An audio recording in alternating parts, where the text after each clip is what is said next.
Last week, Rahul Gandhi raised the issue of Amethi Food Park in the parliament to corner the Modi government, accusing the government of stalling projects in his constituencies. Yesterday, HRD Minister Smriti Irani countered the Congress charge. Now, documents accessed by Times Now show that Amethi Food Park's corporate partner pulled out of the UPA government in 2013, refusing to meet the demands of the corporate. So, is the entire food park fight a non-starter? Is the Congress on the back foot now?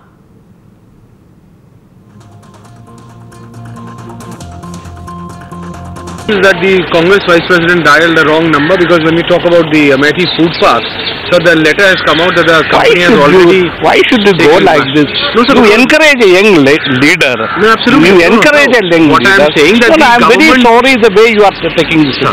You encourage a young leader, Rahul Gandhi, and he is the leader of the Congress party. Absolutely. That you should understand. Don't go into small silly things. No, sir. Sir, what I mean is that the government is raising this issue. No, I don't. Sir, the government is saying that the food park was already... all those things have been answered in the House. Don't go in a silly way. Media should also be a little more careful and positive.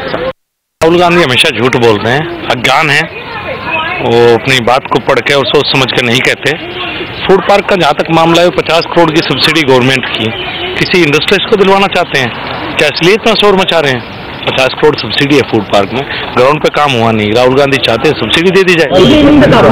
Absolutely, I think Mr. Rahul Gandhi has opened up a Pandora's box when, without doing his homework, he raised the topic of this mega food park, because as the file is opening up, the worms seem to be spilling out, and the deception and the lies being spread by the leader and the party apart. But as per letters which are emerging, that how certain for this mega food park there was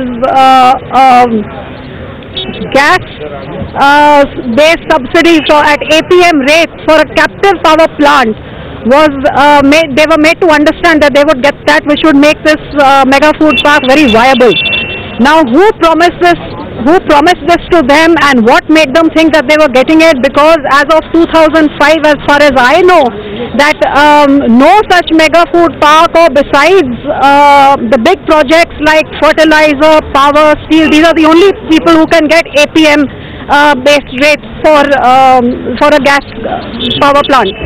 So who promised this, and what made them think they were going to get that? Because the surprising thing is that in spite of having the land, which UPSIDC made very clear that they can come and take the land, we're willing to waive off the concessions, which they said they would do within 1 week in 2012.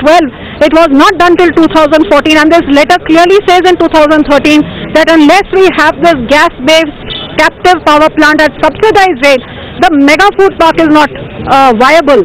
But looking at the fertilizer plant which they have been running, which has the electricity, why this special concessional rate gas was needed for a mega food park which could easily work with the normal electricity also?